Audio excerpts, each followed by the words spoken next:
السلام علیکم ورحمۃ اللہ وبرکاتہ۔ تمام حضرات خیریت سے ہوں گے، اللہ تعالیٰ آپ کو سلامت رکھے۔ میں آپ حضرات کے سامنے ایک بہت بڑی خبر پیش کرنے جا رہا ہوں،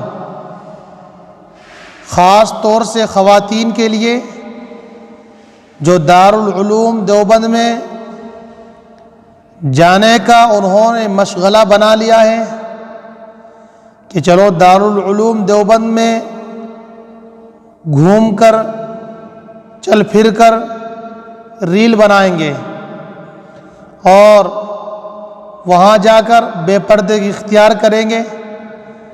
اسی کے تعلق سے دارالعلوم دیوبند کا خواتین کے تعلق سے بڑا فیصلہ۔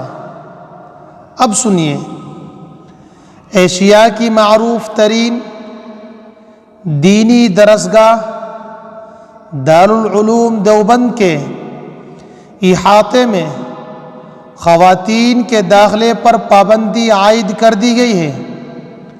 خواتین کے ذریعے اصول و ضوابط کو توڑنے کا حوالہ دیتے ہوئے دارالعلوم انتظامیہ نے یہ فیصلہ لیا ہے۔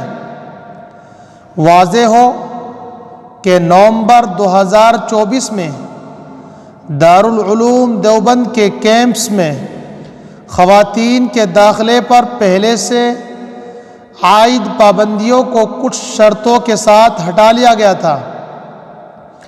کیمپس کے مین گیٹ پر رکھے ہوئے بریکٹیڈ خواتین کے داخلے پر پابندی کا نوٹس چسپاں کیا گیا تھا۔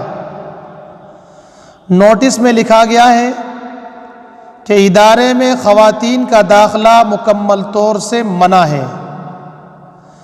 نوٹس میں اس بات کا بھی تذکرہ ہے کہ کیمپس میں ویڈیو بنانا، تصویر کھینچنا، گٹکا کھانا، تمباکو کھا کر تھوکنا، پودوں کو چھونا اور پھول توڑنا بھی منع ہے۔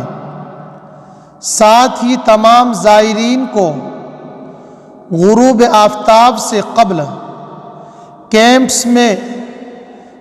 سے باہر جانے کی بھی ہدایت دی گئی ہے۔ کیمپس انتظامیہ کا کہنا ہے کہ خواتین زائرین نے بغیر برقعے کے مدرسے کے اندر ویڈیوز بنائے اور پھر سوشل میڈیا پلیٹ فارم پر ان کو پوسٹ کر دیا۔ وائس چانسلر آفس کے انچارج مفتی ریحان قاسمی نے کہا کہ گزشتہ سال 17 مئی کو کیمپس میں ریل بنانے کی شکایتوں کے بعد خواتین کے داخلے پر پابندی عائد کر دی گئی ہے اور نومبر میں سخت شرائط کے ساتھ پابندی ہٹا لی گئی تھی۔ مولانا مفتی ریحان قاسمی کے مطابق کیمپس میں داخلے کے شرائط میں خواتین کو نقاب اور برقع پہننا، ایک گارجین کے ساتھ آنا، موبائل فون جمع کرنا اور 2 گھنٹے کا وزٹ پاس لینا شامل تھا، لیکن کئی شرائط کی بار بار خلاف ورزی کی گئی۔ ایسے میں 29 جولائی کو ایک بار پھر پابندی عائد کر دی گئی ہے۔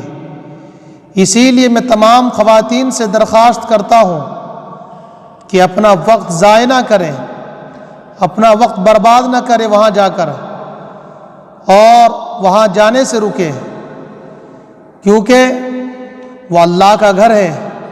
اللہ کے گھر کا احترام بہت ضروری ہوتا ہے، اور ہم وہاں جا کر ویڈیوز بناتے ہیں، بالوں کو کھولتے ہیں اور بڑے اسمارٹ بننے کی کوشش کرتے ہیں، جس سے بدنظری ہوتی ہے، جس سے شیطانی وسوسے دلوں میں آتے ہیں۔ پھر کیا ہوتا ہے؟ پھر تباہی کا عالم ہوتا ہے۔ پھر تباہی کا عالم ہوتا ہے۔ تو اسی لیے آپ سے درخواست کی جاتی ہے برائے مہربانی کر کے دارالعلوم دیوبند میں نہ جائیں اور اس کا احترام ملحوظ رکھ کے اس کا احترام کو اپنے دل میں رکھیں، کیونکہ وہاں سے بڑے بڑے علماء کرام وہاں سے نکلتے ہیں اور پوری دنیا میں پھیل جاتے ہیں دین کی اشاعت کے لیے، دین کو پھیلانے کے لیے۔ بس میں ہی درخواست کروں گا کہ آپ اس پر عمل کریں اور وہاں جانے سے روکیں۔ اللہ عمل کی توفیق عطا فرمائے۔